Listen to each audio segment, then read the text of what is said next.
Good morning.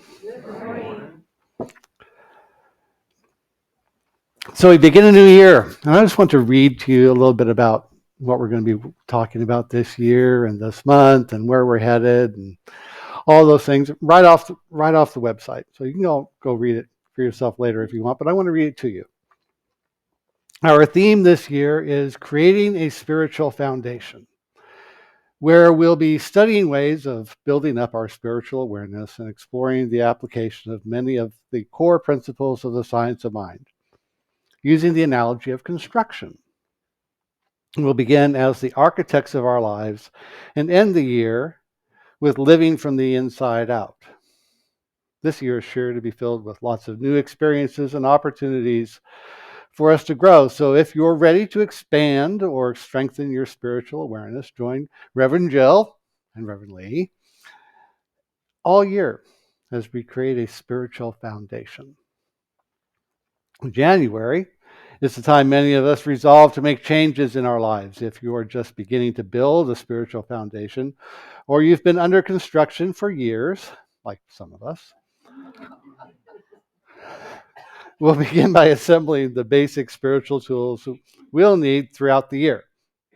These pillars of spiritual principles and practices represent the cornerstones upon which we will raise the walls and build the roof of our spiritual home. Having a plan and the right tools for the job is always a good idea because we are the architects of our lives. So, are you ready? Are we ready? It's going to be fun. It's going to be fun. It's going to be laughter. There will be tears. There will be darkness and light and all of the things, all of the experiences that come with growing, that come with learning. So I'd like to start with a couple things. And I'm going to open with a quote because I've been around a while, been on the planet for a few spins. Some of you maybe remember a guy who showed up in the States back in the 60s named Yogananda. So he said this, that let my soul smile through my heart smile through my eyes, that I may scatter rich smiles in sad hearts.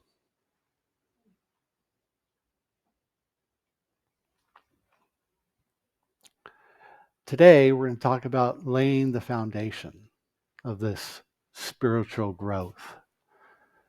What is the foundation that we are establishing? What is it for? And what do we do to really kind of clear the way? So today I'm going to be talking about meditation, which for me is really the foundational practice that we can establish in our life on a daily, multiple times daily, maybe every other day, whenever you can manage it, kind of practice that we can turn to reset. I have a lot of my friends and some family members that live, it's kind of we call it neuroquirky, right? ADHD and the like, right? I mean, neuroquirky, neurospicy is another phrase I hear out there in the world. And I mean, I think, quite honestly, I suspect we're all a little bit neuro something. However, I mean, there's one of these basic little practices. It's called, and I think it's kind of pretty much a form of meditation. They call it roller coaster breathing. And you take your hand, and you take your fingers, you go,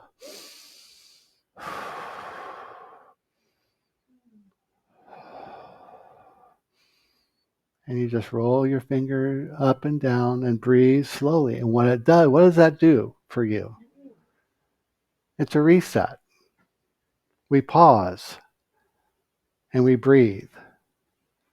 We pause and we breathe.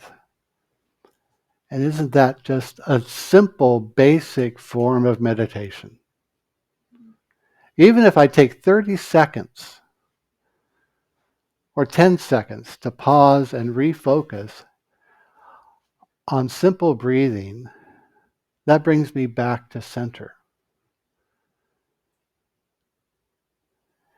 And that's like, for me, that's like clearing the decks. It's like walking out to a construction site, a new construction site, and looking at it and saying, okay, what do I need to move? What do I need to do?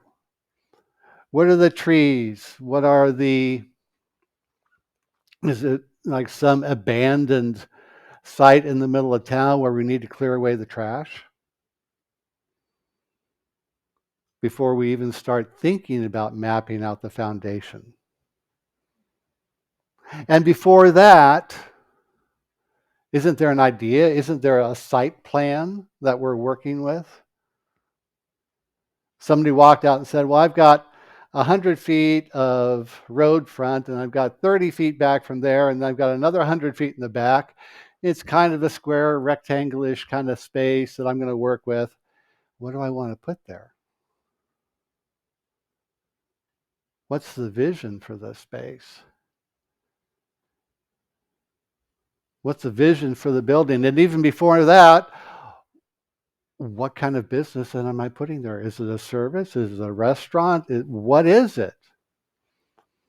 And so if we take this analogy, the question is, well, what is the life that I am building? What is the life worth living that I'm looking to create for myself?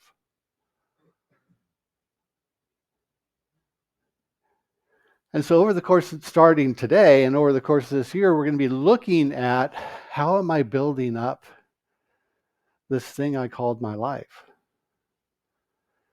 Because I can start any time. I can be year 1, year 12, year 20, year 80, year 90, and I can clear the decks and reset and say, okay, how am I going to do this? From this moment forward, how am I going to live? What is the vision I have for myself and my life? What are the changes I need to make? What do I need to take away? What do I need to bring in? Because I may just be a remodel project, right? I could just be a remodel, or maybe it's a repaint, or just kind of refresh the colors a little bit. But we all know how that goes, right? You start changing the colors, it's like, man, those colors just don't work with the furniture. So now I'm into new furniture, maybe new cabinets, right, Ron? Right? What are the things I need to take out? And sometimes that just begins like with meditation. It's it's a time to pause and breathe and reflect and say, if I want to get to from A to L, where am I now? Where is it I'm headed? And what happens from there between here and there? What do I need to get out of the way? And so meditation gives me the opportunity to stop and look and say, where am I? Where am I really? And what are the steps that I feel like I need to take to get from here to there? And I'm going to give you when we get to practicing the principles later at the end, there will be, I found one nice website. There are lots of websites on meditation. I landed on one and you'll get the link to it at the end. It's meditation.org, I think. There are so many ways to meditate. You got to find the one that works for you. We can pause and just be mindful and just watch our breath moving in and out and see what happens. Start with 1 minute, start with 3 minutes, and go from there. If you don't feel like sitting, try walking. Simple walking meditation is wonderful, and there are instructions for that. There's guided meditation. I use the Calm app. I love the Calm app. And there are lots of others out there with guided meditations or just meditation music. YouTube is full of meditation music. or you can have no music. We've got the bowl over here in the corner. I have a bowl at home that I use from time to time. Wonderful little tones. You can use incense, no incense. There's so many tools, and meditation, just stopping to breathe. I gave you the roller coaster breathing. That's one. There's another one that's called box breathing. How many familiar with box breathing? A handful. We'll do it. Okay, we'll try it. Box breathing is very easy. It's four counts in, hold for 4 counts out, hold for 4. So we'll try it together. Want to try it together? Let's try it together. Okay.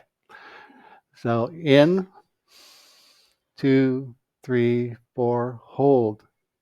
2, 3, 4, exhale. 2, 3, 4, hold. 2, 3, 4, in. 2, 3, 4, hold. 2, 3, 4, exhale. 2, 3, 4, hold. 2, 3, 4. And like that. 3, 4, 5 repetitions, however many times it takes to just bring ourselves back to center. To bring ourselves back to center. Ernest Holmes writes in The Science of Mind, I pulled this right from the very first introductory chapter, since it is the beginning of the year. I couldn't help myself. Page 25, paragraph 1, he writes, revelation must keep faith with reason and religion with law, while intuition is ever spreading its wings for greater flights. Meditation is about that intuition piece. Meditation is getting ourselves out of the way long enough so that intuition and inspiration can move in. Meditation is taking the time to be still, to quiet the little committee of gerbils that wants to manage everything. Love the committee. Love them into submission. Give them another assignment. Rather than letting them complain about things, give them an affirmation to work with. That's what I try to do. But it's the silence that grew. Silence all the chatter long enough so that inspiration can take hold, so that intuition can guide us forward into those places where we remember who we are, where we set aside all the clutter that has built up in that little construction site that we're wanting to work on. Remove all the trash, remove the limitations, remove the ideas of lack, remove the little messages that say I'm not enough. Maybe I'm not worthy. Maybe I'm not good enough.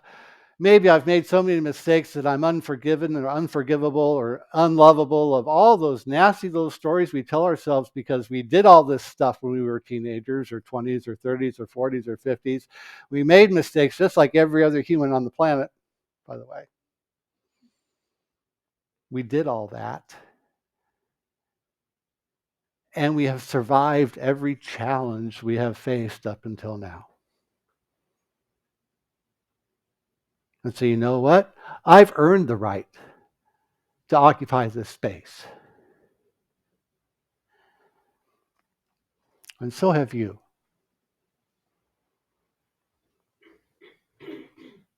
We have earned the right to be here, to sweep aside all those old ideas of limitation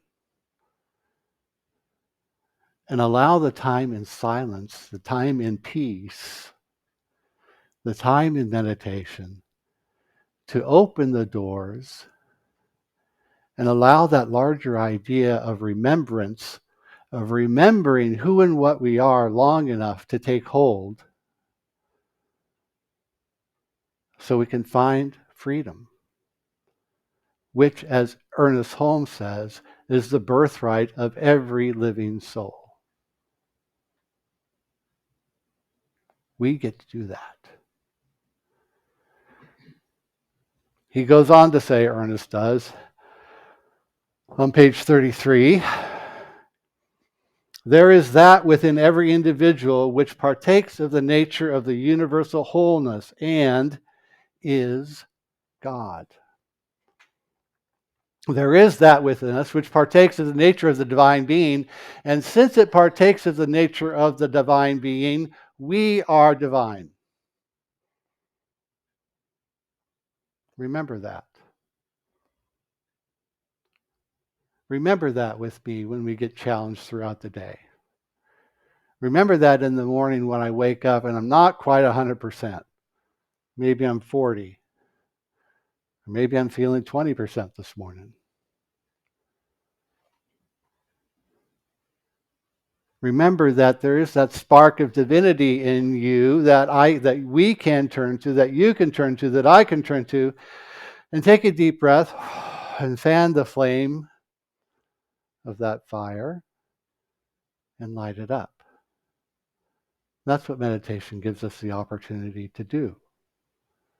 To be still and set that stuff aside. Set the stories aside, set the limitations aside, and reaffirm the truth of who and what we are. Because as we said, before the foundation is laid, we have to make the plans. Before we have the plans, we have to have the vision. Before we have the vision, we have to have the idea. And that idea is born of the inspiration of intuition, which is the child of meditation. And that is where we begin. Because the St. Francis de Sales, I don't know how to pronounce this name, somebody will give it for me, St. Francis something, he says, half an hour's meditation is essential. I always wondered where this quote came from, and I found it. Half an hour's meditation is essential, except when you are busy. Then an hour is needed. Want to stretch time? Meditate. Want to stretch time, increase the hours of the day, meditate. That will do it for you.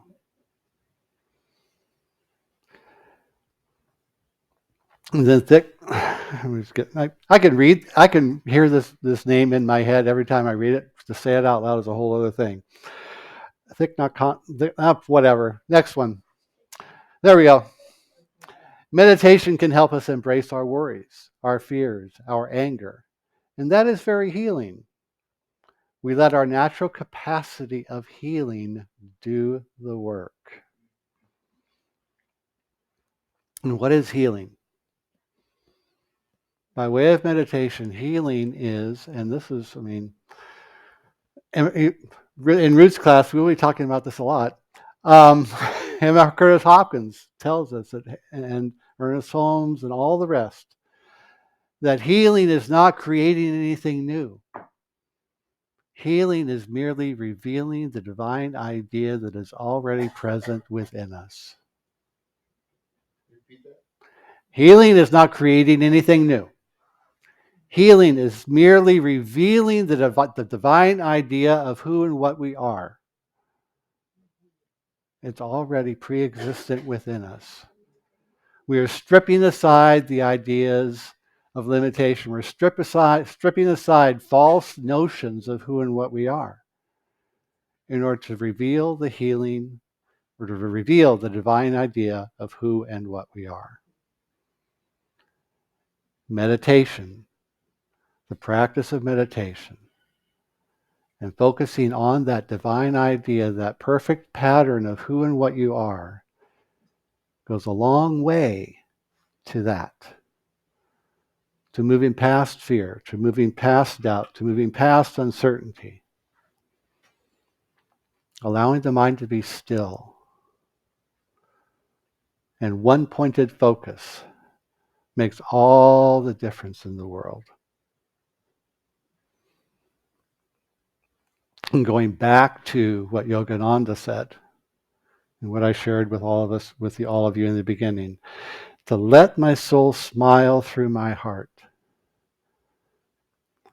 Close your eyes for just a moment.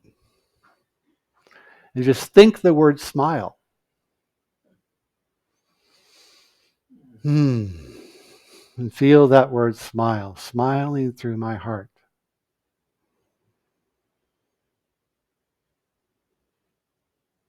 And let my heart smile through my eyes,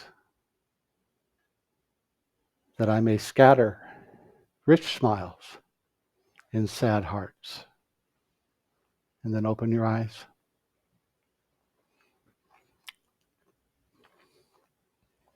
See how easy that was? How simple. I'll wrap up this morning with this idea from Ernest Holmes in The Science of Mind. And the practice, in the chapter, it's the part 2 of the practice of spiritual mind healing. He says this: spirituality is natural goodness. God is a presence personified in us. Spirituality is not a thing. It is an atmosphere of God's presence, goodness, truth, and beauty. It's not a thing.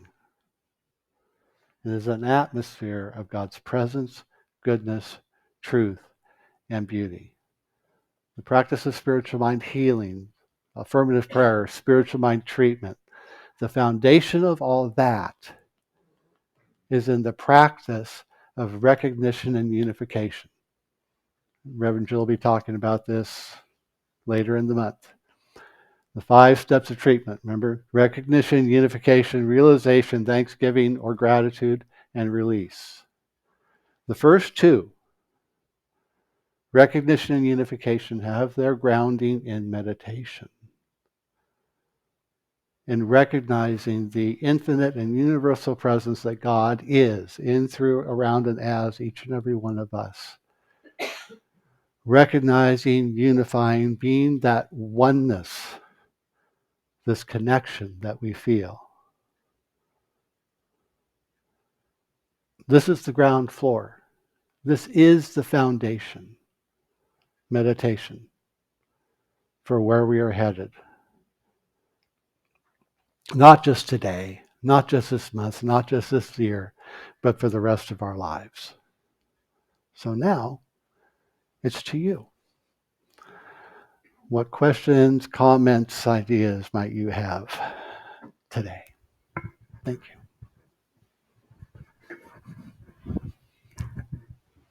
you. Anybody?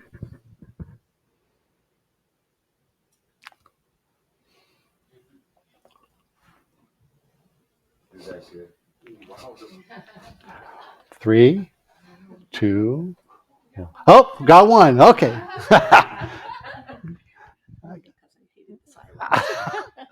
There's always somebody will crack. Yeah. Okay, so Reverend Jill had said she has taught herself how to listen when she goes into meditation. Can you help us with that? Sure. Sure. The first, yes, listening. Just reminded me of that chant. Listen, listen, listen. Okay. I'll put this here for now. How to listen. The first challenge for me when I coming to listen was getting past the chatter, right? Getting past the chatter. So there are a couple practices I learned, and they still work today. When I close my eyes and I sit to meditate, and the thoughts come. And so one practice I learned was envisioning the thoughts like butterflies and letting them fly out the window, one after the other when the thoughts come, and just coming back to center. The other one is visualizing like leaves on a creek. If I'm sitting next to a creek and letting it slide by like leaves. What happens is that they will multiply if we resist, right? So if I'm resisting, if I'm focusing on all the little ideas that pop in, what happens? They multiply. Because what am I feeding? I'm feeding the thoughts that are coming in. So if I just let them go and not resist them, then I'm not feeding them. And eventually they quiet.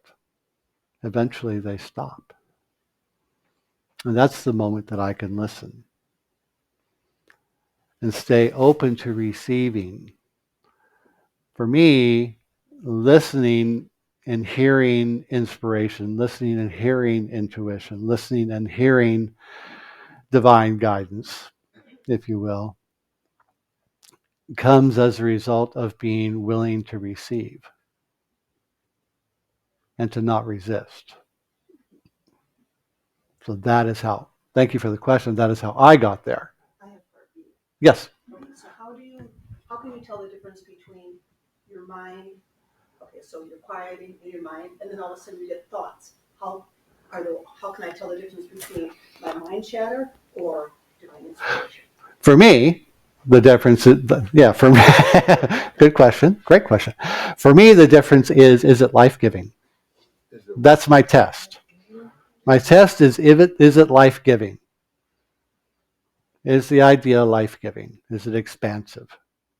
And sometimes expansive looks like letting something go, right?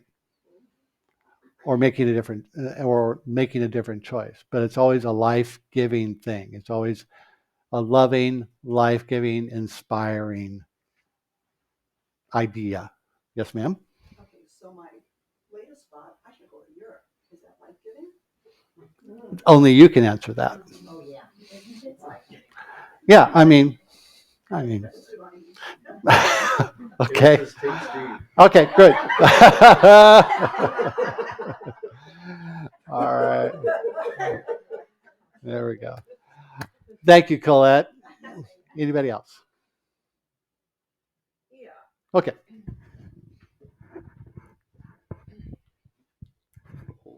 Good morning. Okay, so laying the foundation. Mhm. I started getting into, okay, well, what is this you're going to bring me? And as you're stating out, laying the foundation. So there's, thank you.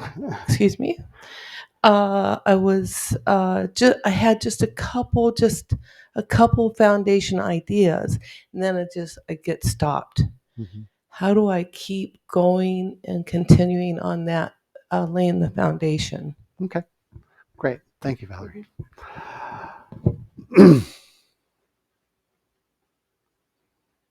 The question I would ask in response is, what is your response? What has your response been to the first two ideas? It's like, am I looking? I'll use my own life as an example, right? Many times in the past, I've had ideas that say, oh, that's like a great idea. And I take the first two steps and then they disappear. And it's because maybe I didn't feel worthy of the outcome I saw as a result of that. Maybe I didn't feel like I was good enough to receive the success that would come if I continued to take those steps. And if that's the case, then that's something for me to look at. It's like, okay, am I just not feeling good enough to accept that, to receive that, to have that success? Or was it that I got a better idea? Because sometimes it's a better idea. Sometimes I'll lay out a plan and I'll take the first two steps, and all of a sudden that third step is not the right step. There's something else I need to do in order to move forward. And maybe there's a challenge in that, or the question I would ask is, what's the challenge? What is the doubt? What is the uncertainty? What is the fear maybe that is keeping me from taking that next step? That help? Somewhat, yeah.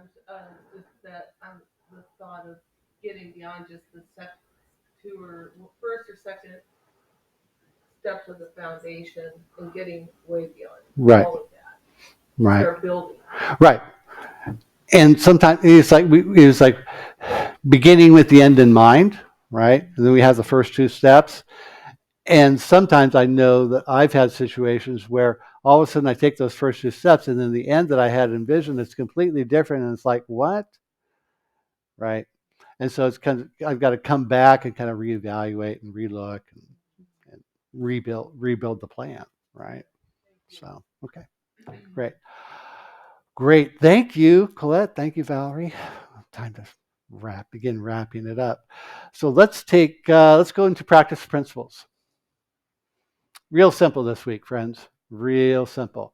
Establish a daily meditation practice if what and if one is already in place, then or if one is not already in place, if one is start with 3 minutes of mindfulness if you don't have a practice already, simply following the ebb and flow of your breathing.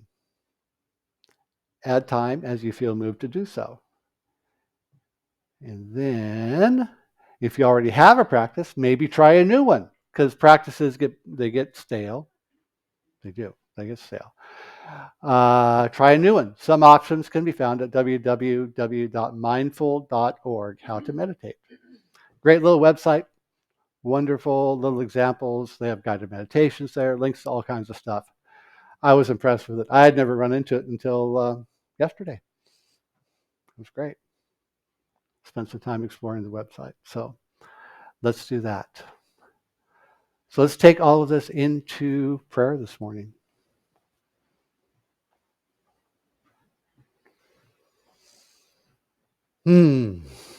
How good it is that we get to be here together in community every Sunday.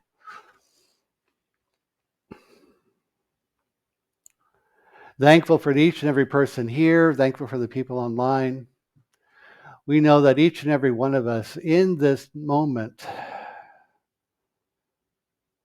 we recognize the one power and presence that is God, an infinite spirit of life and love and joy and truth. A presence of peace and power. Most of all, it is a creative principle born of love. Love pointing the way, love guiding us forward, love lifting us up to see very clearly that it is in this presence that we live and move and have our being, and it in us, as us, through us in this moment. It is the very breath we breathe, the thoughts we think. It is what we see, touch, feel, and experience in each and every moment. As we breathe in and let it go, we relax into this awareness of one.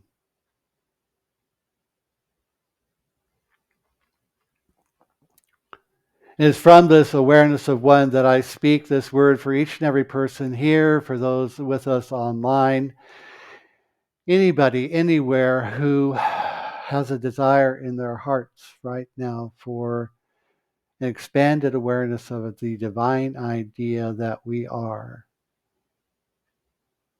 I speak this truth for each and every one, knowing that all is well, that life is good and very good for each and every one of us, for those in any spiritual practice, anywhere in this moment. All is well and life is good. Every cell and fiber of our being is alight and alive. Prosperity is our birthright, and we accept it and receive it.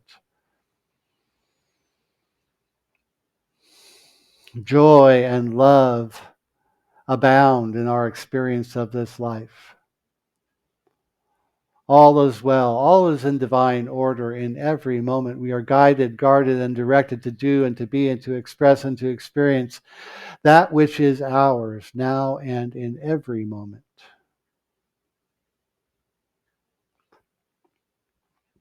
We allow the light of truth to shine forth, sweeping aside anything unlike itself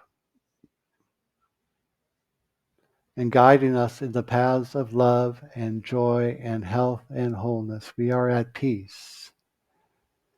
And from that peace rises joy and love and enthusiasm for a life well lived. And so in gratitude, we go forth in this moment, knowing that we are truly blessed and that we are a blessing to life itself, of life itself. For it is in every one of us, and we are it. And so we let it be, and so it is.